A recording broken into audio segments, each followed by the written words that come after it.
everybody, and thanks so much for joining us. Again, if you want to put your name in the chat, either in the webinar or on Facebook, feel free to do so. We are a nonprofit organization focused on protecting the Constitution and the separation of church and state for over a decade. We've had some incredible programming, including our Friday updates from all kinds of speakers. We have historians, authors, elected officials, journalists, etc. You name it, and they come here. Next Friday, we're going to be speaking with Ari Drennan to talk about right-wing media and trans panic. And we will continue our series about abuse happening in some religious organizations with great speakers. So I hope that all of you will support the work that we do. We are a small but mighty nonprofit, and maybe you could consider becoming a recurring donor to support the work that we do at the legislature, at school boards, with our action alerts, and with all these amazing speakers. But today I'm really excited. We have an amazing guest today. Her name is Caroline Modis. Am I saying that right? Modis? Yeah. Modis. Okay. She is a Postgraduate Research Associate in Religion in America at Princeton University. She studies 20th and 21st century American Evangelicism as it relates to identity, media, and political formation. So, Caroline, is there anything that I missed in your bio that you'd like to add? No, I'll introduce my cat Nimbus, who decided that this was the right time and place to clean his paws. So I'll move him to my lap, and then we'll see what he decides to do from there. But hi, everyone. Should I get going? Yeah, go ahead and get started. I will, like I said, as you're presenting, I'll probably turn off my camera. And if anybody has any questions, feel free to put them in the chat and we'll answer them as they are timely. And oh, look, Janie Heydrich's here. Oh, good. Hi, everybody. Look at it. This is so exciting. Sorry, there's so many great people here today and I'm really excited about it. So Caroline, take it away. All right. Thank you so much. And thanks for having me here. This is exciting, especially seeing other people in the lineup. You guys are slated to have some really exciting conversations about the relationship between conservative American Christianity and public activism and politics and how we organize our social life and our identity and all of that. And that is exactly what I study. I study American evangelicalism in a lot of different facets, both, historical changes over time, but also contemporary American evangelicalism and how American evangelical theologies affect how conservative Christians in America engage in politics, how they understand family life, and kind of why they do what they do. And, the long and short of it is that I think understanding that and realizing both what they're saying and what they believe and kind of where it all comes from really matters. So I'm going to go ahead and get sharing my screen. So I will not be able to see myself, but you will all be able to see me and hopefully also my screen. And I'll just have you, someone, jump in if they can't hear me or see me all of a sudden, because I will have no idea. So I am going to talk about discourse about grooming and American evangelical theologies of the family. So I already described a little bit of what I personally study. I also do some more public-facing writing for places like Religion Dispatches. Highly recommend you check them out. Talking about what's going on with American evangelicalism. So anyone who might or might not be familiar with American evangelicalism, it is kind of a diffuse religious tradition that is not governed by like a central hierarchy or governing body. The closest thing they have is the Southern Baptist Convention, which is big and does include a lot of self-described evangelical churches. But again, like there's no one organization. It's not like Catholicism. There's not like a pope kind of telling people through encyclicals and whatnot, like, here's exactly what we believe and why, which is why it makes it all the more interesting to discover like how American evangelicals managed to get on the same page about certain social ideas and values. And that is what I care to study. So that being said, many of you will already be aware that since about 2020, if not a little bit before, there has been really a growing trend of right-wing pundits and conservative Christians talking about this so-called issue of LGBTQ people grooming children through schools and libraries and drag events and other things, basically encouraging them to see morals as relative and to see sex and gender as being on spectrums. And there are a lot of different ways in which they make this argument. You can see Tucker Carlson, recently disgraced, obviously talks about this. The Babylon Bee, who are the topic of one of my dissertation chapters, talk about it a lot. There are people that are participating in protests all over the country. When there are drag events, when there are events that encourage children to think about gender and sexuality in inclusive ways. So this is happening, right? Something that you may or may not be aware of is that this happening is actually part of a way longer tradition of American evangelicals sharing their viewpoint that LGBT people, but in the past more specifically gays and lesbians, are aiming to target and recruit children to their ends, and that those ends are kind of open-ended in this discourse. Like, could it be to recruit them to become adult homosexuals? Could it be for child sexual abuse uses? And the ambiguity is to the benefit of the conservative Christians that are making these claims, right? Because, there's not necessarily anything wrong with the idea that a child could realize they are gay and become a gay child or adult. There is something objectively wrong with any person sexually grooming a child, right? So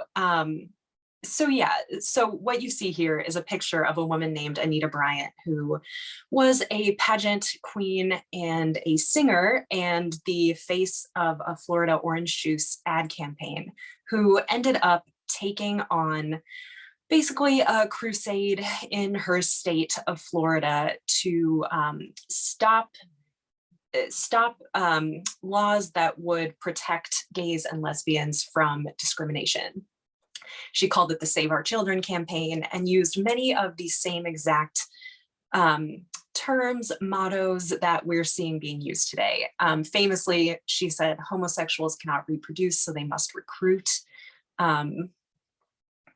But although you might have seen some think pieces talking about how Anita Bryant is kind of a forebearer of what we're seeing now, it actually goes back even farther than that.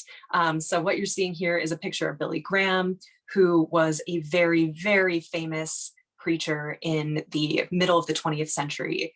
And when Alfred Kinsey's books, Sexual Behavior in the Human Male and Human Female, came out, his extremely popular syndicated radio hour, he spent like an entire episode talking about these books and saying that talking about different kind of sexual identities, sexual practices outside of heterosexual white marriage, basically, is going to teach young people how to do it and how to get away with it.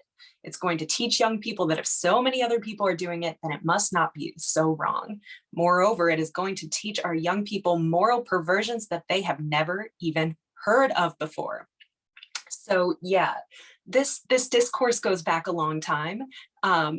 In fact, a really, really long time, although we won't quite get into that today. But an important component of Billy Graham's talks about children being taught about sexuality is that he explicitly connected it to national security.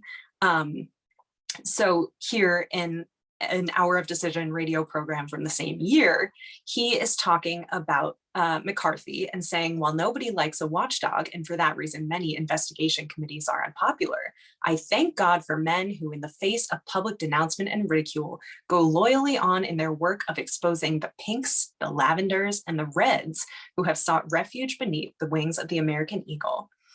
So we're seeing a direct linking of people who are gay and lesbian and trans and communism and threats to kind of the life and flourishing of America. So yeah, just, some pictures from the Salem witch trials to suggest that, the, the demonizing of women and women of color and other sexualities goes back a really, really long time. Obviously, control related to gender and sexuality is like a foundational part of how religious people and people in charge of nations control the citizenry. So this isn't exactly the point of what I'm trying to talk about today, but I preface all of it with this because I know that there's a lot of discourse on Twitter and in articles and other places that say that with conservative Christians that are legislating against anti-discrimination protections for LGBTQ people and all that, people say the cruelty is the point. And I do think that's a really powerful claim. And I don't think it's necessarily wrong for some of these actors, but as a person who studies American evangelicalism, it's important to know that a lot of people who believe those things do not see themselves as cruel and do not see themselves as enacting cruelty. Instead, they see kind of, I guess, what they would call the degradation of sexual, Christian sex values, where, the most appropriate form for marriage and sexuality is, two white people that are heterosexuals that have a nuclear family. They see it as a personal crisis. So if one strays from that model, they might lose their Christian witness, they might lose their kind of good standing with God, they might get STDs, they might, have other kind of social consequences. They also see this as a social crisis, so causing the degradation of the social fabric of the United States, leading to negative outcomes, more families ending in divorce, etc., more, young people, staying in long-term couples but not marrying, etc. But as with the Billy Graham example, they also see it as cause for like national or international crisis. So they might see America as losing its perceived standing as a city on a hill. They might see it as kind of a foothold for communism or, insert concern of the day.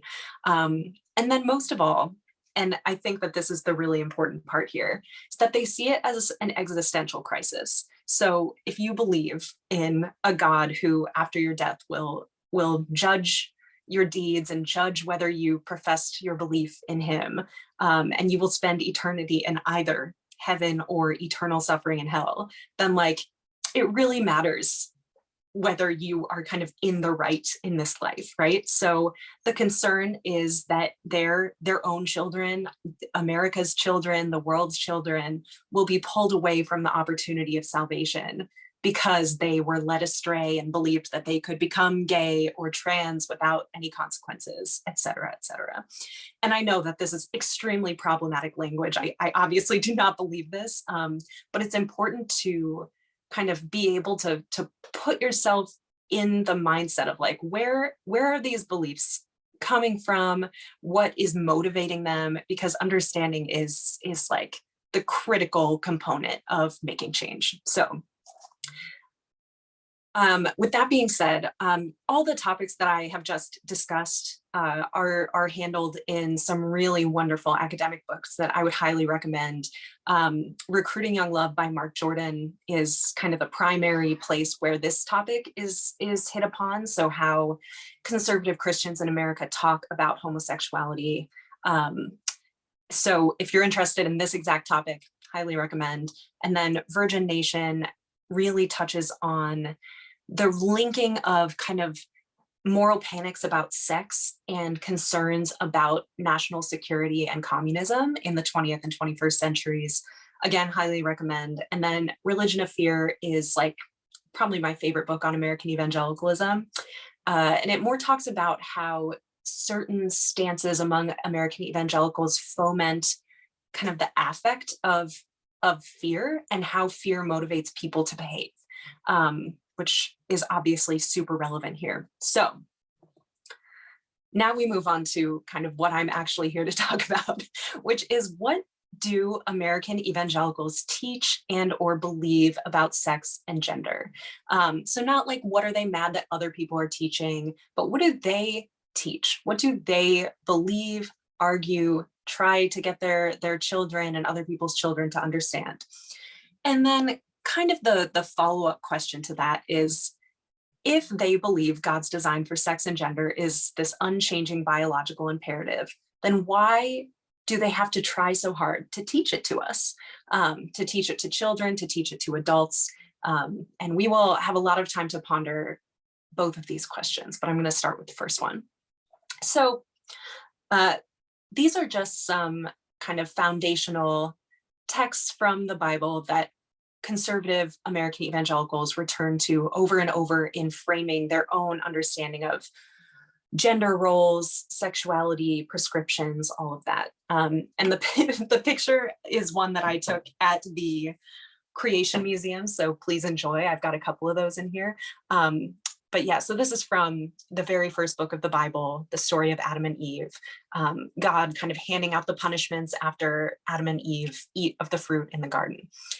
I will make your pains in childbearing very severe. With painful labor, you will give birth to children. Your desire will be for your husband, and he will rule over you. So a lot of debate there about, is part of kind of the curse of humanity to have hierarchical and imbalanced gender dynamics, or is that what God thinks is the appropriate design from now and forever for men and women? Another piece is kind of thinking, lines from the New Testament, thinking about the relationship between Adam and Eve as prescriptive for men and women relating now and forever. So in 1 Corinthians, it's written, a man ought not to cover his head, since he is the image and glory of God. But woman is the glory of man. For man did not come from woman, but woman from man. Neither was man created for woman, but woman for man. And once again, in the New Testament, I do not permit a woman to teach or exercise authority over a man. Rather, she is to remain quiet. For Adam was formed first, then Eve, and Adam was not deceived, but the woman was deceived and became a transgressor. So the result of that in American evangelicalism and their specific kind of reading about gender differences is a whole cottage industry of books and articles and sermons and talks, basically aiming at helping men and women understand both their kind of innate perceived biological and social differences and how to reconcile those differing roles in relationship with one another. This is just a smattering of some of those books and articles. Guys are waffles, girls are spaghetti. I don't know if I could say proud to say, but I happened to hear those two give a talk in like 2008 on this topic. Basically, the premise is that men have waffle brains, which means that they can compartmentalize, and women have spaghetti brains. So all of their thoughts kind of run into each other. And that's why marriage is so ding dang hard for people. So one kind of takeaway from thinking about the text that American evangelicals are looking at to define their understanding of gender is this understanding of a fundamental polarity. And this is taken straight from the Gospel Coalition's website. This is a very conservative Christian website that I wouldn't recommend you check out, but like maybe. So they talk about the fundamental polarity between men and women.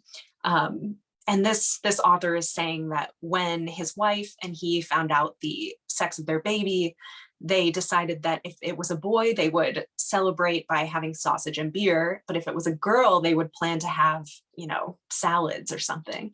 And he goes on to say that the fact that they understood sausages to be more masculine and salads to be more feminine is evidence that not of like social conditioning about gender roles, but rather that gender roles are so innate that they're actually mapped onto everything in the world, including the mountains, the land, the sea. Those things all have a gender. That's why so many languages have gendered articles, et cetera, et cetera.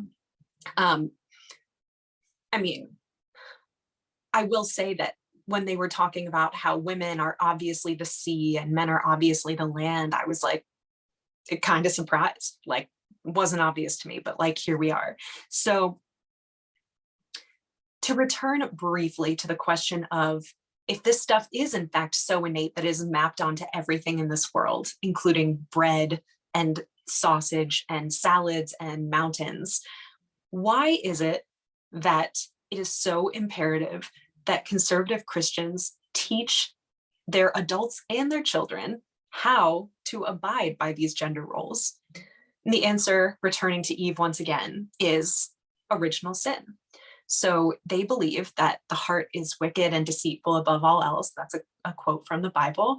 And that this is true even of babies. So babies are born with a sin nature. And every single person on this earth, except for Jesus, has this desire, this sinful desire baked within them to rebel against the very best things that God wants for them. So the fact that our culture is currently going through a moment of reckoning with gender and sexuality as spectrums is evidence to them that indeed the gender binary and, heterosexuality are indeed God's kind of best design. And that's why the world is struggling so hard against it. So this is an article from an Evangelical Free Church of America pastor called God's Order in Our Families, where he writes, "The families of our culture are suffocated by the world in which they live, but like fish born into the oily water, they don't know anything different. It is home to them and feels like home. If they notice they are dying in it, they don't know the way out. They are at home in this culture that values alien virtues like human autonomy, privatized truth, relative morality, fairness, gender as a spectrum rather than a binary, race as a binary rather than a spectrum, equal outcomes, and more than ever, the indistinguishability of maleness and femaleness. This is the air of today's culture, or should I say the oil of the culture, because it gives no oxygen, no life, etc., etc. It is lifeless black sludge that suffocates the very kids that every parent claims to love." So I assume that we can all kind of see the work that this belief could potentially do for a person who would see themselves as being like a well-meaning and not hateful and not cruel person, such that when they see queer people and trans people out, thriving, and they see, queer and trans youth flourishing by getting gender affirming care and being in more inclusive environments, and they have a tendency to think, wow, that seems kind of like a good thing. The response is, it seems like a good thing because you are so inherently sinful that you yourself cannot recognize that the water you are in is actually toxic sludge. And that is all the more reason that you have to push back against any kind of good feelings related to inclusivity, etc. So this takes its kind of final form. These instructions for men and women, this understanding of gender as a binary, and heterosexual marriage as kind of God's intention for human societies in what are called the household codes. And this is a section from the New Testament where wives and husbands are given instructions, children and parents are given instructions, and importantly, slaves and masters are given instructions. In which women are told to submit to their husbands, children are told to submit to their parents, slaves are told to submit to their masters. And basically it serves as a framework that suggests that if society kind of understands chains of authority, then there will be no problems. Like, God's design is hierarchical. And if everyone knows their place in the hierarchy, then we will have social order. And this is where we get into the Duggar family of all things. I know that the Duggars were mentioned kind of in the title of this, so we will hit on them very, very briefly. And if we want to talk about it further in kind of the question answer portion, I'm happy to do so. So I'm going to skip this for a second and come back. So the Duggar family is a TV family, famous family of 19 children that are homeschooled, have extremely conservative evangelical, like fundamentalist beliefs, and we're in the public eye from basically the early 2000s through the present, sometimes for good reasons, sometimes for bad. They were a family that was depicted on a TLC reality show for many, many years, because they were just kind of one of TLC's many quirky families that have strange beliefs. All the kids are homeschooled, the girls wear dresses, the boys wear collared shirts. They, don't date, they court. And something that was heavily featured was the oldest son, Josh's marriage to his wife in 2008. And during that marriage ceremony, both Anna's father and Josh's parents talked about how their marriage was a model of God's perfect design for heterosexual marriage. And Anna's father says, the way God ordained it all, Josh becomes the authority at the wedding of Anna.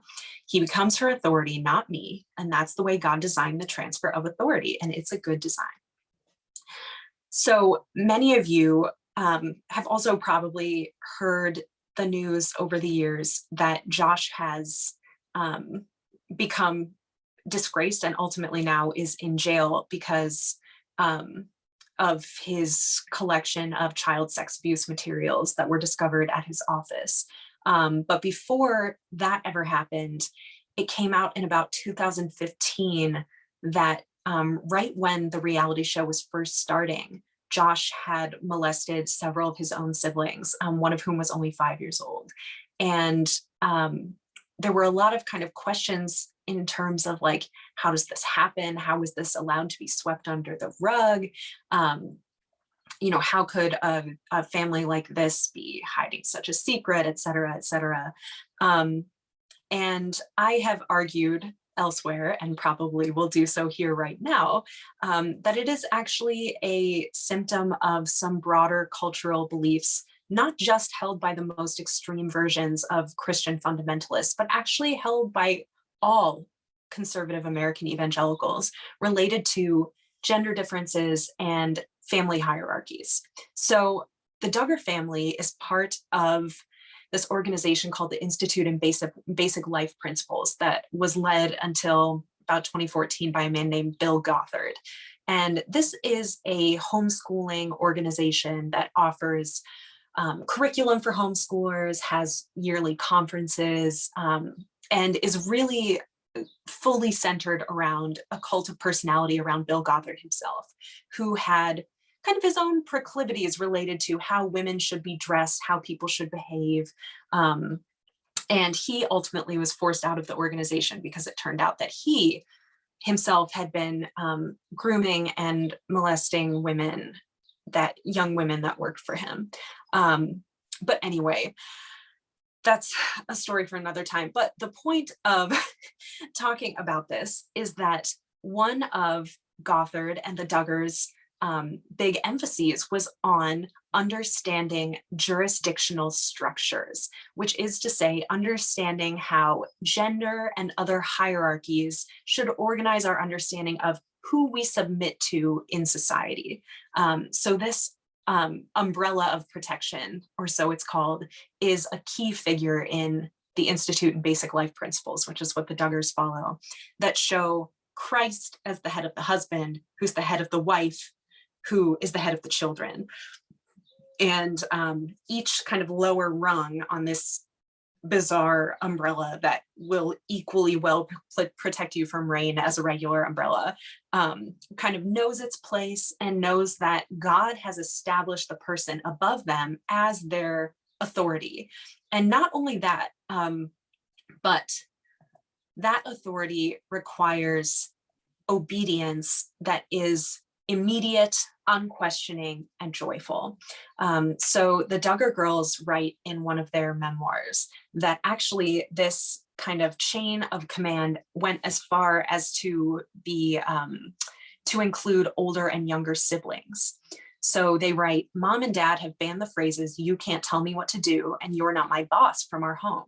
They remind the younger children that their older siblings are their elders and they should treat them as such. So Johanna, the older one, can ask Josie, the younger one, to help her pick up toys in the playroom, and Josie needs to do it."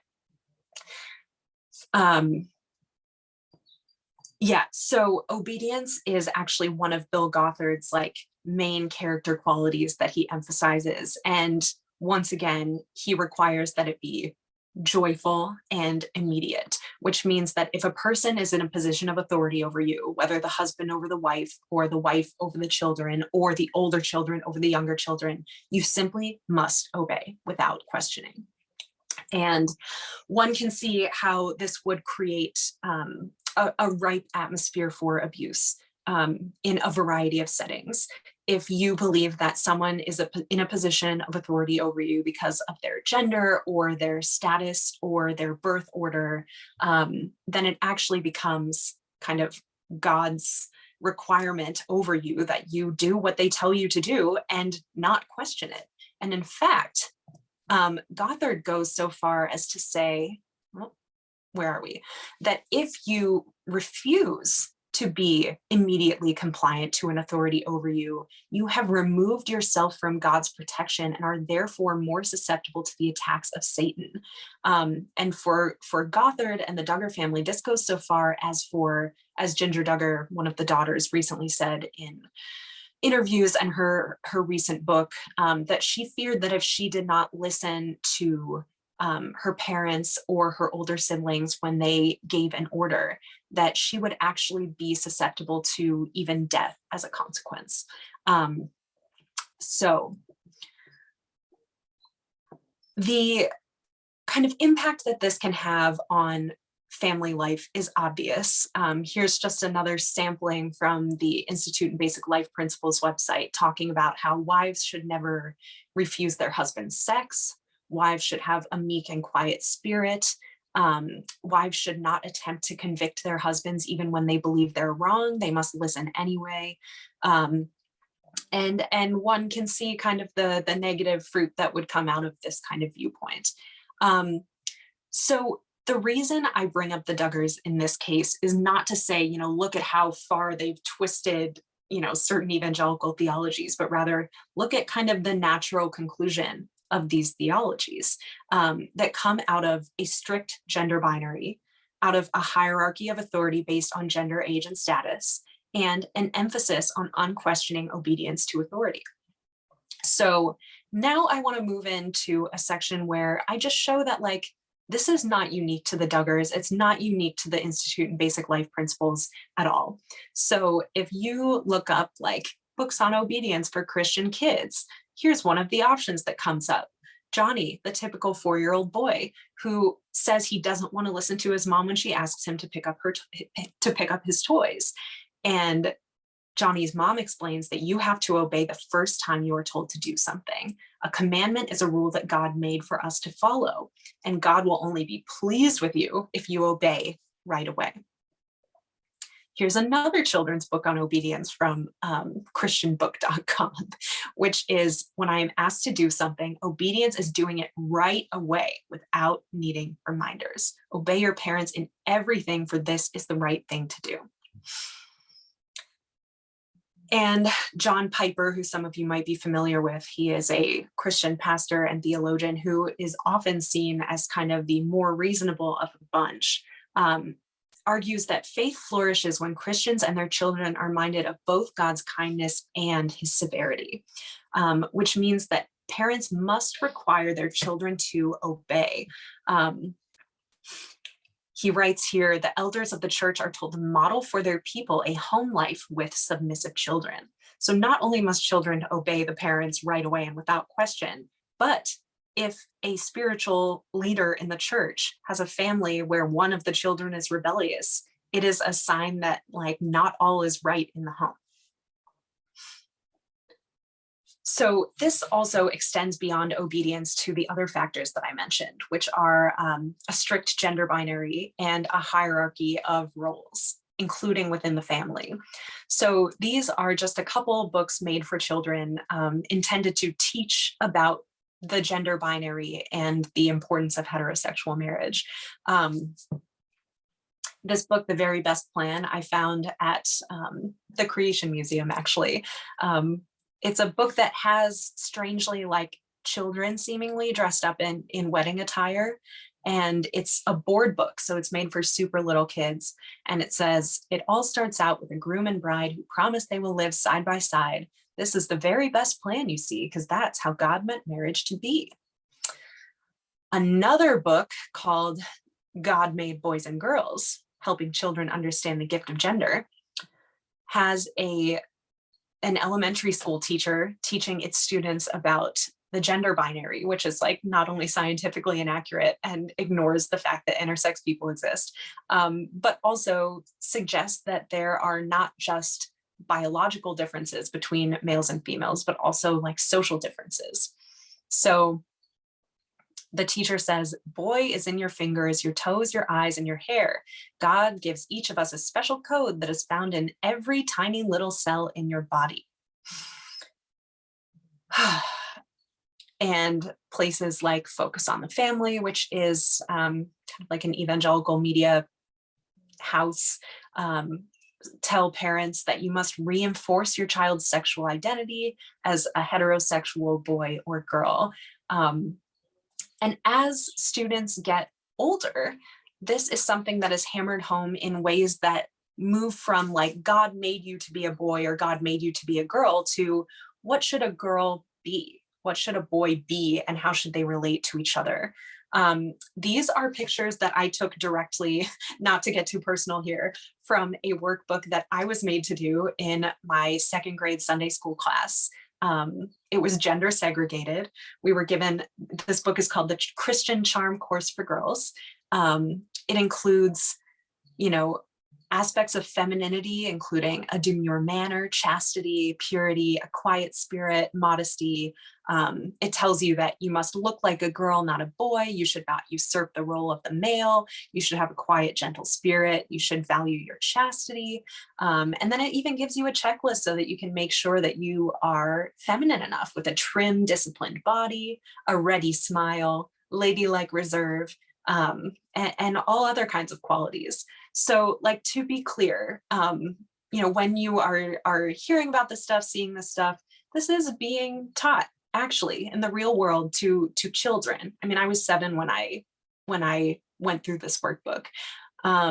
So yeah, it's real, it's happening. And as students become, young adults, start hitting puberty, the messages become even more explicitly tailored to the relationship between girls and boys in ways that remove agency from girls and suggest that boys are like unstoppable sex fiends that like can't hold themselves accountable.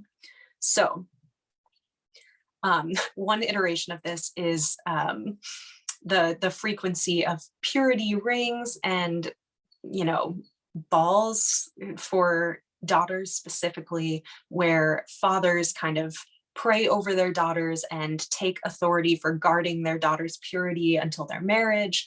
Girls sign a contract. Full disclosure, I received this exact ring and this contract. So it's real. And there are also books directed toward girls and boys about kind of their different roles in sexual encounters, etc. I have a personal axe to grind against this woman who has written some of the worst, most like abusive content I've ever seen related to teen sexuality and religion. Her name is DeMarco. She writes in her book, Technical Virgin, How Far is Too Far, that God blames in the Bible the woman for her evil ways and not the man. He just warns the man about women. And that if a girl is allowing a guy to use her for sexual satisfaction, then she is leading him down a path of destruction, and God is blaming her. So, like, yeah, we can talk about that more when we break for comments in a minute here. But yeah, this is not like just sequestered to a couple bad actors who, have really bad interpretations of the gender binary of dynamics between girls and boys and men and women. It's all over the place.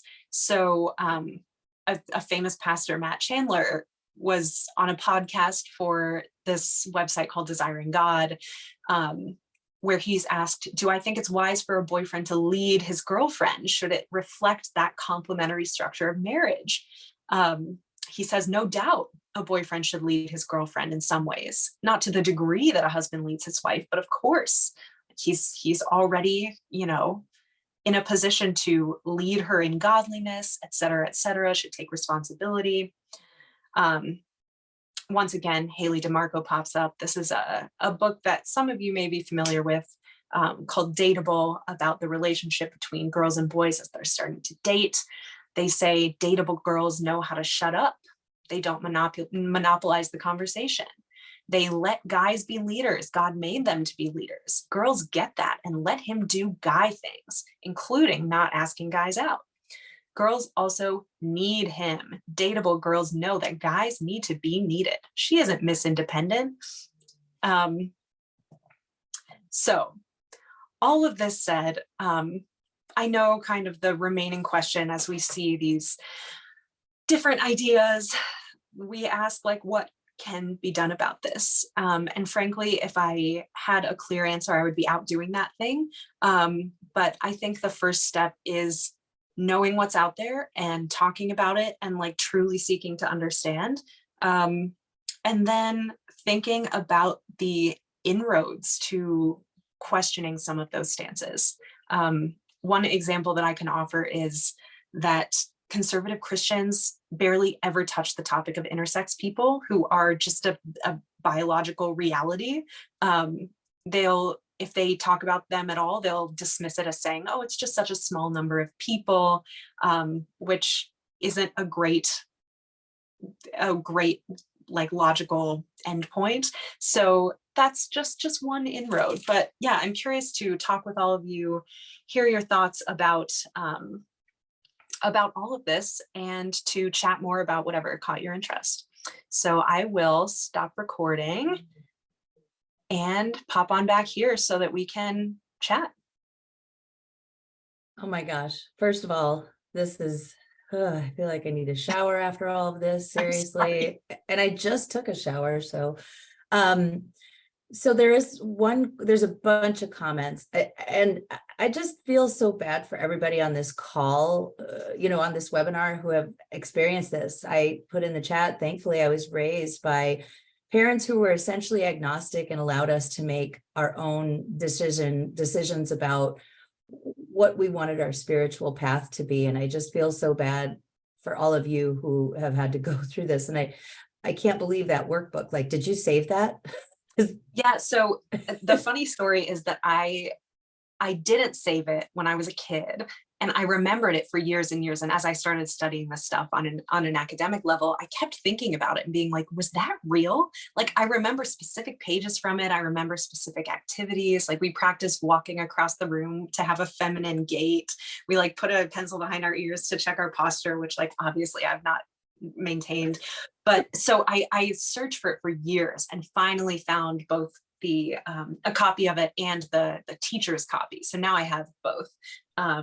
And looking back on it, I was like, yeah, I remember specific pages of this, specific lessons from it. So yeah.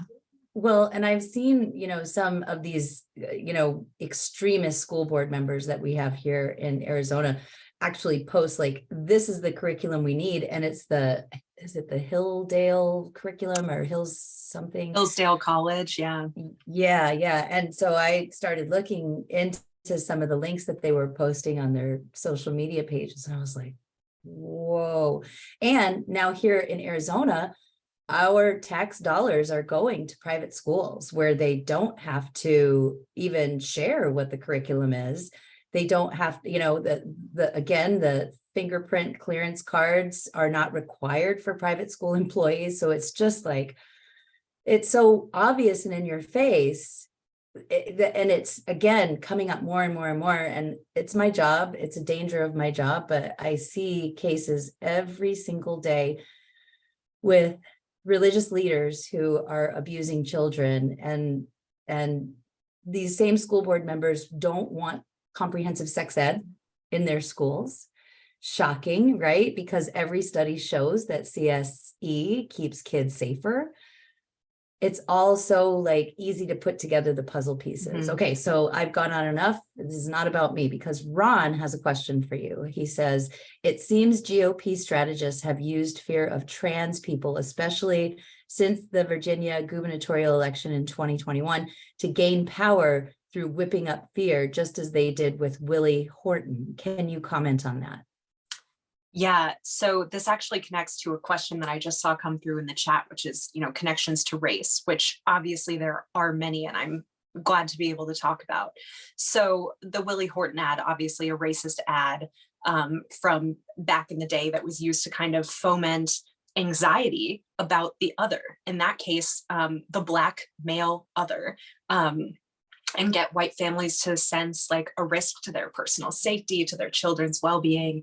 And I think the connection between those two is just that, like, it doesn't necessarily matter what the thing is, right? Like, it could be trans people, it could be Black men, like violence of, gun violence, gang violence, drugs, secular humanism, moral relativism, like the actual thing that is being used to stoke fears is kind of secondary to the fears and what it motivates people to do, which is to kind of circle the wagons, protect their own kind. And for white American evangelicals, that is white heterosexual families. And anyone else who claims to be on board with white heterosexual families, right? So like, I usually just call it American evangelicalism. You'll hear it called white American evangelicalism. It is a largely white group, but there are non-white people in there. And like, I would still refer to it as a white supremacist group, because you don't have to be white to participate in furthering white supremacy, which I believe that it does no matter what. So yeah, transgender. So to say that like it doesn't matter what kind of the thing is that's fomenting fear isn't to say that it's like insignificant. It poses a serious risk to trans youth, trans people, LGBTQ people in general, people of color, anyone who is demonized and made to seem like they are posing a risk to white heterosexual Christians' families. It can stoke violence. It does stoke violence. So yeah, I would say that like over the decades, we have seen the thing change from communism to adulterers to women's livers to Black people of all kinds, to immigrants, to Arabs, et cetera, et cetera, et cetera. So yeah. And it's the othering that's key, the target can shift depending on what they want to try to accomplish. So I think about how we've had a few guests on here that are, I'm entrenched in Christo-fascism, as you are probably aware, but like we've had some guests on that give me a little bit of hope with regards to like, this is the death rattle of these extremists. Do you feel like this is, that's a true statement? Like this is like this desperate grasp to maintain control? Maybe. I'm probably like a little more pessimistic because I do really think, what I said kind of at the opening of this, which is that a lot of people who think this way are not trying to be cruel and do not think of themselves as being cruel. They think of themselves as being faithful to their religious beliefs. And as long as there's like a decent number of that kind of person in the world, then it will keep going. And that's really tricky. But that is also the population that's kind of most ripe for having their minds be changed. Like the people that are just hateful, they're going to be hateful. And like, there's always going to be a subset of society that is hateful, racist, sexist, homophobic, transphobic. Like it's not gonna ever disappear probably. But I do think that like the reason I care to know how evangelicals make sense of gender and sexuality and how it kind of leads them to behave, it will help us change minds. So I don't know that I would call it a death battle yet. I think, you know, I might have said that before Trump got elected in 2016, and now it's kind of like, well, I don't know. I mean, it's pretty bad, and like it seems to kind of people seem emboldened in some ways more than ever. But I will say that like the more people feel uncomfortable expressing explicitly anti-gay, anti-trans, you know, or like racist statements, sexist statements, like we should make people scared to say those things. We should make it socially uncomfortable for them to say those things in public. And I think that like that's something that we do have in our power. Like make people uncomfortable to share those views. And like the being uncomfortable and being quiet about it will hopefully help change some minds. Maybe. I don't know. I'm looking for answers as much as anyone else. So we all are. That's why we're here on a Friday afternoon to talk about this kind of stuff. I just can't imagine being so motivated by fear. But again, my upbringing, there, you know, was more like my parents' code of ethics was basically like, you know, treat people the way you want to be treated, be a decent human being. There was never a fear of the other. So I had a question in there, and now I think I may have forgotten, but one of them that I wrote down earlier was how many of the Duggars, how many of them have actually rejected the philosophy, the ideology of their parents? So that's kind of a tricky question because one of the daughters has recently written a book about what she calls disentangling her current Christian faith from that of her upbringing.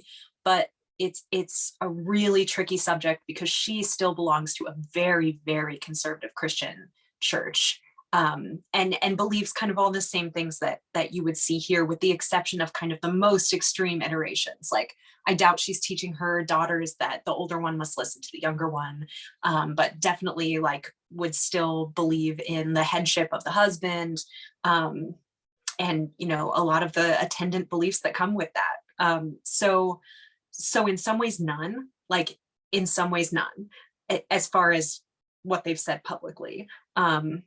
But in other ways, they are kind of relaxing some of those specific standards that came from like the person of Bill Gothard himself. Now that he's been kind of seen to be a fraud, they are rejecting like, oh, well, I don't necessarily have to curl my hair. I don't necessarily have to wear a skirt. But the thing is, like, those are just the trappings of you know, their beliefs. And if it doesn't change the content of their beliefs, then it, you know. It's kind of like, I think her name is Megan from the Megan Phelps, who I actually saw a while back at the American Atheist Conference, Freedom from whatever, back in 2021. But she's still, you know, she had her whole little podcast with J.K. Rowling, and you know, kind of doubled down on like some things. It's interesting. I can't imagine escaping and trying to, because I didn't have to go through this, but I know for many people it's such an integral part of your identity, right? Like to try to separate yourself from the folks that you, the way that you were raised. It's really difficult. I never had to go through it, thank goodness. Yeah.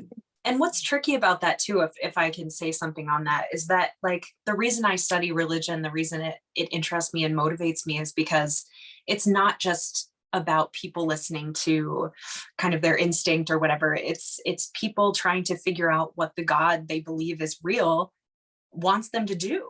And like sometimes that means not listening to your instinct. Sometimes it means not listening to your advisors or your parents or friends. Sometimes it means like you feel one way in your heart and you think, well, the heart is wicked and deceitful above all things. So like what I feel, the instinct I feel is actually the opposite of true. So yeah, like learning how people understand like what it means to seek God's will and all of that, like it affects what they believe, it affects how they act. Yeah, and it's complicated. It's not as simple as people just trying to be hateful, for better or worse. It's really complicated. So one other question I have too is like the embrace of Donald Trump, with evangelicals. Is it just because he's a white man? And like, how do people have that cognitive dissonance where they're like, oh yeah, no, he's a true believer. He doesn't even know scripture. Obviously, I don't remember what the quote was, but he's a hot mess. How do you explain that? Well, I think it's partially that he's a white man. Yeah, I do.